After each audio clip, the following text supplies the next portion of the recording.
금요일 날 제가 드렸던 말씀인데 이어서 마무리를 좀 지으려고 합니다. 이스라엘의 규례와 법도라고 해서 이제 가나안 땅에 들어가게 되면 너희들이 어떻게 살아야 될 것인지 이렇게 말씀을 하고 있어요. 우리가 하나님이 주시는 것도 중요하지만 주시는 것들을 잘 지키고 이제 유지하는 게 더 중요한데, 그 유지하고 지키기 위해서 어떻게 해야 될 것인가, 바로 이제 1절에서 이제 이야기를 이제 꺼내고 있습니다. 어떠한 규례, 어떠한 법도를 따라서 이스라엘 백성들이 지켜야 되느냐. 금요일 날 말씀을 드렸던 건, 첫째로 해야 될 일이 우상 제단을 허물어라, 파괴해라, 이방 신상들을 철저하게 응징해라. 이게 첫 번째 과제였어요. 그래서 모든 그 이방 신상들을 찾아서 다 부시는데, 부시는 행위는 무엇을 하는 행위냐? 바로 두려움을 없애는 행위라고 말씀을 드렸습니다. 우리가 가지고 있는 이방신, 우상의 물건을 내가 그 손을 대게 되면 내가 해코지를 당할 수도 있다라고 하는 두려움들이 알게 모르게 우리 마음 가운데 있는데, 이 두려움을 파괴하고 몰아내는 작업, 그게 바로 신상을 부시는 것으로, 완전히 철저하게 짓밟는 것으로 내 안에 있는 두려움을 쫓아버리라는 거거든요. 그래서 우리 성도님들이 신앙생활을 할 때 항상 그러한 그 마음들을 가지고 세상에서 말하는 미신, 무속에 관련된 모든 것들을 여러분들은 이제 자유하셔야 돼요. 그 굴레에 아직도 묶여 계시면 안 되고 철저하게 그것을 부셔버리기 바랍니다. 아멘. 집에 혹시라도 모시고 있는 신주단지 있으면 깨버리세요. 부적이 있으면 찢으세요. 어떤 분들은 부적을 띄면 두려워서 도배지를 살짝 덮어버리는 분들이 있어요. 아닙니다. 뜯어내셔요. 뜯어내고 싹싹 뜯어내버려야 됩니다. 그것이 어떻게 보면은 내 안에 있는 두려움을 몰아낼 수 있는 방법이에요. 그걸 내가 파괴하고 응징함으로 나에게 아무런 해가 없다라는 것을 알아야, 이건 불 속에 집어던질 장작에 불과하다, 그걸 내가 이제 깨닫게 되는 겁니다. 여러분들이 첫 번째로 그것을 하라고 말씀을 하고, 두 번째는 이제 구별된 장소에서 예배를 드려라. 5절, 11절, 13절, 14절 이렇게 하나님이 지정하신 택하신 곳에서 예배하라고 말씀을 하고 있어요. 여러분들이 항상 구별된 장소가 필요합니다. 예배를 드리는 교회를 사모하셔야 되고, 모이는 이 자리를 사모하셔야지, 집에서 해도 되고 뭐 내 방에서 해도 되지만 이 구별된 장소에 가는 수고가 있어야 돼요. 예배자들은 예수님이 한적한 곳에서 기도하셨던 그 구별됨, 그 수고를 기억하셔야 됩니다. 그래서 내 자신의 신앙 속에 이런 그 구별됨이라고 하는 것이 있는 사람과 없는 사람은 큰 차이가 벌어져요. 반드시 구별됨의 어떠한 그 부분이 항상 있으셔야 돼요. 물건을 쓸 때도 돈에 대해서도 구별됨이 있어야 되고, 장소에 대해서도 구별됨이 있어야 되고, 예배와 기도, 이 모든 것도 저와 여러분들이 구별됨이 있어야지, 다 퉁치고 그냥 똑같이 그냥 구분 없이 쓰는 분들이 돼서는 안 됩니다. 그래서 항상 저와 여러분들이 조금 수고스럽더라도 이런 그 예수님께서 한적한 곳에 가서 기도하셨던 것처럼 그런 그 구별된 하나님 앞에서의 그 장소들, 거룩한 장소, 이런 것들을 여러분들이 좀 하나하나 만들어 나갈 수 있기를 바랍니다. 이제 6절 말씀부터 여러분들 11절 말씀 보면 이제 하나님께 드리는 예물에 대한 이야기가 나옵니다. 우리 신앙생활 할 때 이제 하나님께 예물을 드리는 드림에 대한 그 어떤 그 부분도 중요한 신앙의 요소인데, 어디로 예물을 가지고 가라고 말씀을 하냐면 11절 보니까 자기 이름을 두시려고 택하신 그곳으로 내가 명령하는 모든 것들을 가지고 가라 말씀을 해요. 그러니까 그 번제물이라고 하는 것, 제물이라고 하는 것은 뭐 소나 양 뭐 이런 것들을 말하는데, 이러한 것들을 먼 곳까지 끌고 가는 수고와 번패로움이 있어요. 여러분들, 내가 있는 집에서 내가 기르던 것을 그냥 내 장소에서 해버리면 쉬운데, 이걸 하나님은 내가 너희들에게 지정한 택한 그곳으로 이 모든 것들을 가지고 올라가서 거기서 드리라는 거예요. 사실 이거는 그 뭐 이런 것들을 뭐 몰고 다녀보면 이게 되게 힘들다는 걸 알 겁니다. 물건 이고 지고 메고 뭐 이런 것들을 다 몰고 간다라는 게 이게 상당히 번패로운 거예요. 근데 하나님은 그럼에도 불구하고 분명히 번거로운 걸 아실 텐데도 그 번거로움이라고 하는 것을 감수하라는 거예요. 감수하고 내가 너희들에게 택한 곳, 지정한 곳으로 가서 그 모든 것들을 드려라. 저는 우리 신앙 생활에 있어서도 어떤 이런 요소들이 분명히 필요하다. 번거로운 거 있잖아요. 번거로운 걸 싫어하는 분들도 있겠지만 우리가 하나님의 일을 하다 보면은 번거로움의 어떤 그런 요소들이 포함이 돼요. 그런 것들을 다 귀찮아하고 그냥 내가 있는 곳, 내 편한 곳에서 이 모든 것들을 그냥 치르려고 하는 이 자세 자체가 상당히 예배자로서 부족한 부분입니다. 그래서 이 번거로움에 대해서 저와 여러분들이 좀 더 좀 참고 견디고 인내하면서 그런 부분들을 또 감수하는 요소가 필요합니다. 그래서 여러분들 진정한 예배자로서 이런 어떤 그 번거로움 이것까지도 여러분들이 좀 품고 나아가는 그런 우리 성도들이 다 될 수 있기를 주의 이름으로 부탁하면은 이런 어떤 그 희생이에요. 이것도 희생이거든요. 그러니까 그 제물의 피가 희생의 피라고도 말하지만 제물을 하나님 앞에 갖다 바치는 그 주인의 입장에서 볼 때도 이거는 굉장히 아까운 거죠. 인간적으로 볼 때는 그걸 이제 희생하는 것이거든요. 그러니까 제물의 피가 희생이기도 하지만 드리는 자의 소유나 이런 부분에서도 희생적인 부분들입니다. 그래서 하나님이 드리라고 하는 그 예물의 요소에는 반드시 희생의 피가 들어가 있어야 돼요. 그래서 항상 여러분들이 오늘 예배가 제대로 된 예배가 드려지려면 피 흘림이 있어야 된다는 거예요. 피 흘림이. 그래서 오늘 내가 정말 주님 앞에 드린 이 예배 속에 희생의 피가 있는가? 내가 오늘 주일 하나님 앞에 어떤 것을 희생하고 주님 앞에 그래서 희생의 요소가 항상 있을 때 하나님이 감격하고 그 제물을 흠양하신다라고 말씀을 해요. 여러분들의 예배가 이런 피 흘림이 있는 산 예배가 될 수 있기를 주의 이름으로 부탁을 드립니다. 그 과부의 두렵던 이야기를 잘 아실 텐데 그 과부가 그 성전 앞에 놓여져 있는 그 연복에다 돈을 넣었는데 많은 사람들이 헌금을 하고 있었는데 과부가 드리는 그 두 렙돈을 주님이 보시고 그 여인을 칭찬했습니다. 그 칭찬했던 이유 중에 하나가 뭐냐면은 너희들은 풍족한 중에서 드렸지만 이 가난한 과부는 구차한 중에 하나님 앞에 이 예물을 드렸다는 거예요. 이 구차한 중이라는 말이 이 여인이 굉장히 가난하고 굉장히 없는 형편이라는 거예요. 그럼에도 불구하고 이 여인은 이 예물을 드렸다.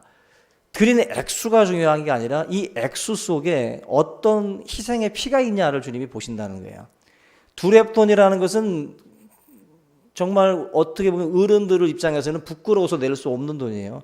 200원 우리가 저도 어쩔 때 갑자기 어딜 갔는데 돈이 하나도 없는 거야. 돈이 하나도 없는데 헌금 바구니가 오더라고요. 막 주님 오시는 것처럼 무섭게 막 다가오는데 이걸 막 뒤지는데 안 나와. 근데 동전 2개 나오는 거예요. 근데 이거를 넣기는 넣어야 되는데 참 난처하더라고요. 난처한데 아마 그런 경험 있으시죠, 여러분들도? 항상 10만 원씩 주면 되는 건 아니잖아요, 여러분들이. 이걸 딱 넣는 순간에도 이게 좀 하나님 앞에 좀 부끄러운 마음이 들어요. 이게 뭐냐면 준비가 안 된 거죠. 준비가 안 된 드림이기 때문에 그 예물은 작아서 받으시지 않는 게 아니라 어찌 보면 그 드림 속에 나의 준비가 없고 희생이 없는 거예요. 희생이 없는 거예요. 우리가 하나님 앞에 드려지는 예물의 특징은 희생의 피라는 것을 꼭 기억하세요. 지금 우리가 동물의 제사를 드리지 않잖아요. 지금 우리가 드리는 드림은 예수님의 피입니다. 예수님의 이 상징적으로는 예수님의 피를 들고 들어가야 나를 받으신다는 상징이에요. 동물의 제사는. 또 한 가지 우리의 헌금 속에도 이 희생의 피가 있어야 된다는 것입니다. 항상 여러분들의 이런 드림 속에 이 요소가 빠지지 않도록 항상 준비된 그 모습으로 하나님 앞에 설 수 있기를 주의 이름으로 부탁을 드립니다. 두 번째는 이 8절에 보시면 그 가나안 땅에 이제 들어가고 난 뒤에 어떻게 이제 우리가 살아야 되느냐? 8절 한번 보겠습니다. 우리가 오늘 여기에서는 각기 소견대로 하였거니와 너희가 거기에서는 그렇게 하지 말지니라. 지금까지는 각자 소견대로 살아왔다라는 거예요. 자기 생각대로. 그런데 그 땅에 들어가게 되면 철저하게 하나님의 말씀대로 살아야 된다라고 이야기를 하고 있습니다.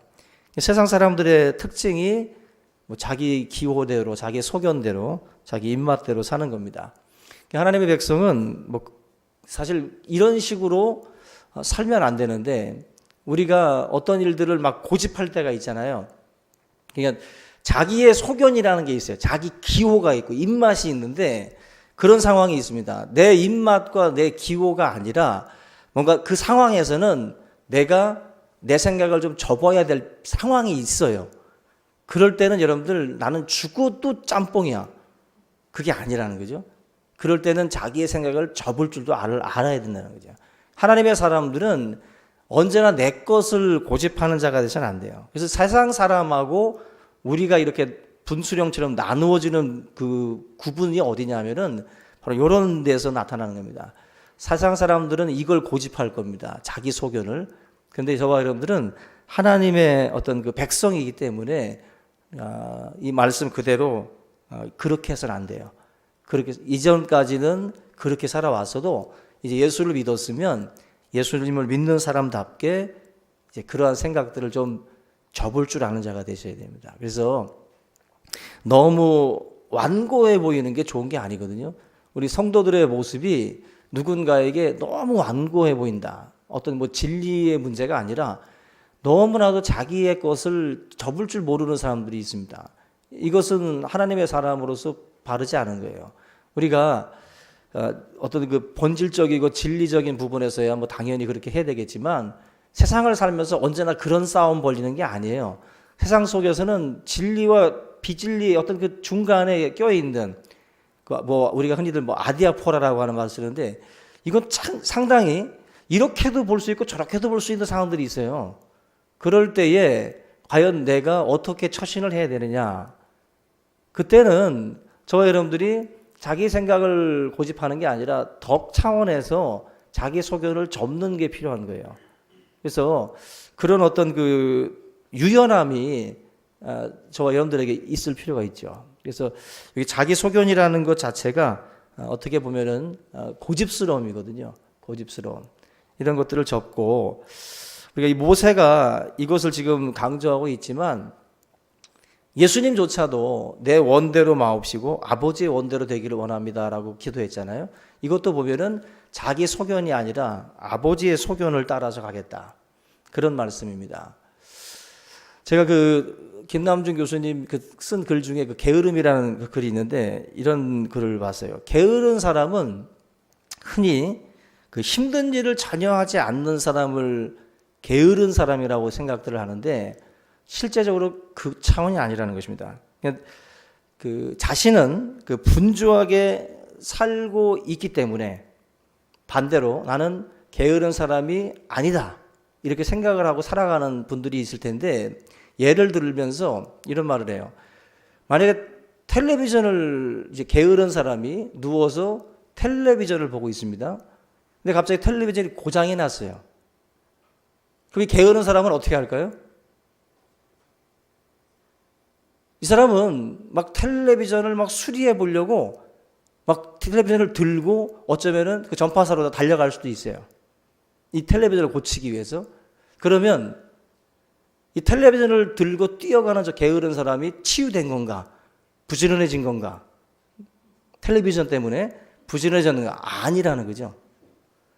그 사람의 그 게으름이 지금 그가 분주하게 뛰고 있는 모습 때문에 고쳐진 게 아니라 그 사람은 철저하게 자기 중심이라는 게 게으름의 궁극적인 어떤 그 정체가 뭐냐면은 빗나간 자기 사랑이라는 거예요. 빗나간 자기 사랑. 다시 말하면 자기 생각대로 자기가 하고 싶은 대로 그냥 널브러져 있는 거예요. 자기가 하고 싶은 대로 지금 살고 있는 것. 그게 게으른 거예요. 다른 어떤 것이 나에게 요구되었을 때 내가 하고 싶은 것과 충돌이 일어나. 근데 그것을 수용하지 않고 자기 하고 싶은 대로 누워서 그대로 텔레비전을 사수하고 있는 것. 그게 게으른 거라는 거예요. 저와 여러분들의 삶에 정말 게으른 자가 누구냐? 자기 원대로 사는 사람이 게으른 거예요. 자기 뜻대로만 살려고 하는 사람이 게으르다는 거예요. 게으르다. 결국 내 뜻이 아니라 아버지의 뜻을 이루기 위해서, 또 누군가의 뜻을 이루기 위해서는 내가 뭔가 번거로워지고 내가 뭔가 수고를 해야 될 때가 있어요. 그 번거로움과 그 수고로움에 대해서 내가 할 수 있는 것, 그것이 바로 게으름을 이기는 거거든요. 게으름을. 여러분들이 자기 원대로 살아가는 것 부러워하지 마세요. 하나님은 그것을 게으름이라고 봅니다. 게으름. 하나님의 뜻을 항상 청정하고 우리가 그 뜻에 나의 삶을 굽히고 접고 들어갈 줄 아는 그런 유연함이 저와 여러분들에게 있기를 주의 이름으로 부탁을 드립니다. 그 다음에 여기 보면 30절에 좀 훌쩍 뛰어서 뭘 하지 말라고 말씀을 하냐면은 30절을 한번 보시면요. 너는 스스로 삼가 내 앞에서 멸망한 그들의 자취를 밟아 올무에 걸리지 말라. 또 그들의 신을 탐구하여 이르기를 이 민족들은 그 신들을 어떻게 섬겼는고 나도 그와 같이 하겠다 하지 말라. 지금 여기 보면 이방신을 탐구하지 말라고 말을 해요. 가나안족 속의 어떤 뭐 신들을 뭐 한번 탐구해 보겠다고 접근 자체도 하지 말라는 거야. 이 접근을 통해서 바로 그들이 그 유혹에, 그 미혹에 덫에 걸려들 수 있다는 것입니다.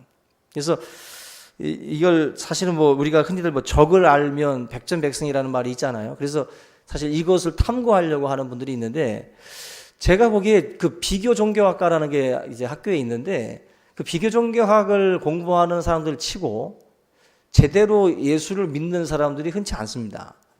제대로. 하나의 어떤 그 종교다원주의적인 어떤 사상으로 이제 물들게 돼요. 그래서 이것저것을 다 취합하고 그 중에 어떤 그 지향하는 바가 다 어떤 선을 향해서 지향하고 있지 않느냐. 마치 인공위성이 지구를 중심으로 해서 돌고 있는 것처럼 모든 종교가 하나의 본질을 향해서 지금 향하고 있다. 종교다원주의가 그런 주장이에요. 그래서 이 주장처럼 비교 종교학을 공부하시는 분들 보면은 사실은 이 진리의 어떤 그 손을 들어주는 경우가 거의 없어요. 이것도 진리고 저것도 진리지 어떤 절대적인 진리가 있을 수 없다라는 겁니다. 이 신을 탐구한다라는 것이 어떻게 보면은 우리가 적을 좀 더 분석해서 그들을 그리스도 앞으로 인도하기 위해서 좀 필요하지 않을까 또 생각이 되긴 합니다. 그러나 실제적으로 지금 우리 주위에 있는 이 이방 신들, 다시 말하면 이제 우상, 그리고 여러 이단 종파들 가지수가 여러분들 어마어마하거든요. 그래서 제가 하는 말이 위패간별사 얘기를 했잖아요. 위패간별사들은 위패를 연구하는 게 아니라 정말 진짜 돈을 연구한다는 거예요. 진짜 돈을 연구하면 가짜가 선명하게 구분되는 거예요. 가짜를. 결국 진리를 알게 되면 어떤 것을 만나도 분별을 할 수 있어요. 분별을. 그런 면에서 우리가 여러 이단 종파들을 여호와 증인 있죠, 몰몬교회 있죠, 신천지 있죠, 하나님의 교회 있죠, 뭐 백백경가도 있죠, 뭐 많잖아요. 여호와 증인도 있고.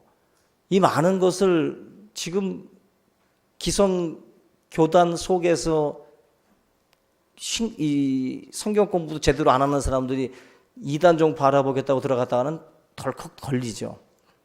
우리가 어찌 보면 지금 그 예전에 그 세월호 때문에 그 구원파 이야기가 나왔을 때 구원파에 소속된 교인들 거의 70~80%가 기성교인이라고 그래요. 기성교회에서 구원파로 넘어간 거예요. 구원파의 주장이 뭐였습니까? 너 구원 받았어? 묻잖아요. 나 구원 받았어. 확신해? 확신해. 몇 월 며칠 날 구원 받았는데. 몇 월 며칠? 기억이 안 나는데. 긴가민가한데. 그러면은 대번 치고 들어오죠. 어떻게 예수를 믿은 날짜를 모를 수 있느냐. 진정한 어떤 구원이라면, 구원받은 자라면 자기의 구원의 날짜를 확실히 알 수 있는 것이다. 그렇습니까, 여러분들? 구원은 어떻게 보면은요, 점진적일 수 있어요. 구원은 마치 우리가 태어난 시간을 우리가 아는 것이 아니라 그 누군가가 알려주는 것처럼, 그죠? 여러분들 생각을 여러분들이 알았어요? 태어나면서 달력 보고서 오늘 내가 이날 나왔네 이런 분 있습니까? 없잖아요. 누군가 알려준 거지. 사실 우리의 구원은 어떻게 보면은 우리가 알게 모르게 지금 서서히 내가 믿음 안으로, 믿음은 들음에서 난다라는 말씀이 있어요. 이 말은 어떻게 보면은 내가 하나님의 말씀을 듣는 가운데에 구원에 점점 가까이 나아간다라는 말씀이거든요. 구원이라고 하는 것은 현재적이기도 하고 과거적이기도 하고 미래적이기도 해요. 그리스도가 십자가에 죽으심으로 내가 구원받았고, 그리고 내가 예수를 영접함으로 지금 구원받고 또 믿고 나가고 있고, 이런 어떤 구원의 과거, 현재, 미래 이 모든 게 다 담겨 있어요. 다 담겨 있는데, 그래서 이 이단을 연구한다라는 것은 사실 불필요하다라고 볼 수 있습니다. 불필요하다. 우리 뭐 신학을 공부하는 사람들이라든지 뭐 이런 뭐 목회자들이야 뭐 어느 정도 봐야 되겠지만, 기존 교인들은 이단의 사상을 공부한다기보다는 정통 교리를 먼저 공부하셔야 돼요. 정통 교리를 먼저 공부하고 그리고 나면 이단의 말들을 분별할 수가 있습니다. 이단의 말들을. 그런 부분에서 지금 이 어떤 경계의 말씀이죠. 이런 부분들을 좀 귀담아 들으시길 바라고요. 마지막으로 32절에 당부를 하고 있어요. 마지막 32절 보시면 내가 너에게 명령하는 이 모든 말을 너는 지켜 행하고 그것에 가감하지 말지니라. 우리는 환경과 상황에 따라서 이 어떤 명령을요 변개하려는 유혹이 있어요. 어떤 누군가가 만약에 무슨 말을 딱 던지고 떠났어. 이 던지고 떠난 사람, 던지고 떠났는데 그 말을 이제 해석하고 그 말을 이제 내 삶에 적용을 할 때 자기들이 처한 상황들이라는 게 있기 때문에 이 사람의 의도와는 다르게 다른 식으로 이것을 이제 그 문장을 해석을 한다라는 거예요. 해석을. 얼마든지 그게 가능합니다. 여러분들이 어떤 말을 우리한테 던지고 갔든지 여러분들이 나중에 돌아와 보면 나의 의도와는 전혀 다르게 이게 지금 적용되고 있는 경우들이 있어요. 결국 이게 지금 이 본문의 말씀에 대한 어떤 그 의미예요. 우리가 왜 이거를 지켜 행하고 가감하지 말라고 지금 당부를 하냐면은 하나님의 말씀을 자기들이 처한 상황에 따라 자꾸만 뭔가를 뒤집고 합리화시키기 위해서 더하는 사람, 또 반대로 빼는 사람이 있어요. 그래서 더하거나 빼는 행위 자체가 자기 상황에 따라요. 바리새인들 같은 경우는 더했어요. 더해가지고 뭔가 자기들의 거룩함을 뭐 드러내게 하고 사람들을 아주 규칙으로 올감해가지고 숨도 못 쉬게 만들어놨습니다. 더 주님이 말씀하신 것보다 더 많은 걸 이야기해가지고 무겁게 만들어놨어요. 이것도 하나님의 의도와는 전혀 다른 것이고 결국 율법의 정신이나 하나님의 마음과는 전혀 상관없이 말씀들이 적용이 된 거예요. 이런 어떤 사람들 같은 경우는 어떤 눈을 가지고 세상을 보냐면은 라인을 누가 벗어나나 누가 그 라인을 밟나 눈에 불을 켜고 쳐다봅니다. 그래서 뭔가 자꾸 규칙 만드는 사람들이 있어요. 뭔가 자꾸 이렇게 그 사람들을 숨 못 쉬게 만드는 룰을 계속 만드는 사람이 있는데 여러분 이 룰을 자꾸 만들수록 힘들어지는 거예요. 가정에는 룰이라는 게 없어요. 법적인 어떤 그런 그 문서라는 게 없습니다. 가정은 어떤 그런 세세한 규칙을 가지고 만약에 집에서 아버지와 어머니가 아이들을 만약에 옥죄한다면 그 가정은 반드시 오래 못 갑니다. 여러분들 절대로 그런 그 짜여진 룰로다가 가정을 끄는 게 아니거든요. 정말 잘 돌아가는 가정은 사랑의 힘으로 돌아가는 거예요. 그래서 예수님이라고 하는 분과 이 구약의 율법의 차이가 뭐냐면은 구약은 율법의 조항을 가지고 사람들을 움직였다면 예수님은 사랑으로 움직이시는 거예요. 사랑으로. 그래서 우리가 하나님의 말씀을 뭘 더 보태고 빼는 문제가 아니라 하나님의 말씀은 우리가 주님을 사랑하면 그 말씀은 그대로 우리가 순종하려고 하는 것이 앞서게 돼 있어요. 근데 우리의 사랑이 식고 이게 문제가 생기면 뭘 자꾸 보태고 뭘 자꾸 뺍니다. 빼요. 자기의 합리화시키는 거예요. 내가 못하니까 이걸 빼버리고 싶은 거예요. 내가 못하니까 나만 죄인 돼버리니까 결국 내가 죄인이 되지 않기 위해서는 이걸 빼야 돼. 이걸 빼버려야 내가 의인에 참여할 수가 있기 때문에 이걸 빼버리고자 하는 유혹이 있어요. 그래서 가감하지 말라는 게 뭐냐면은 바로 그런 거예요. 너가 지키지 못한다고 해서 그걸 빼려고 하지 말아라. 그 다른 사람을 옥죄기 위해서 더 하려고 하지 말아라. 신앙생활을 할 때 이러한 유혹들이 반드시 있어요, 여러분들. 그래서 자기가 어떨 때는 막 규칙을 만들어 사람들을 숨못 쉬게 하고 싶을 때가 있고 어떨 때는 내가 좀 이걸 좀 빼서 편하게 하고 싶을 때가 있고 이 두 가지 유혹이 있어요. 이걸 여러분들 주의하라는 거예요. 신앙생활 할 때 가감하려고 하는 유혹 근데 꼭 있거든요. 이 부분들을 잘 분별하고 저희들이 좀 지혜롭게 행할 수 있기를 주의 이름으로 부탁을 드립니다. 오늘 이 말씀을 여러분들이 꼭 기억을 하고 하나님께서 이스라엘 백성들에게 이 복을 놓치지 말라고 여러 가지 말씀들을 다 이게 당부를 하고 있습니다. 우리 삶에도 하나님의 귀한 것들을 놓치지 않도록 여러분들이 이 말씀 순종하면서 우리가 꼭 승리할 수 있기를 바랍니다. 우리 함께 찬양합니다. 우리 복음성가 예수님 찬양 함께 찬양하겠습니다.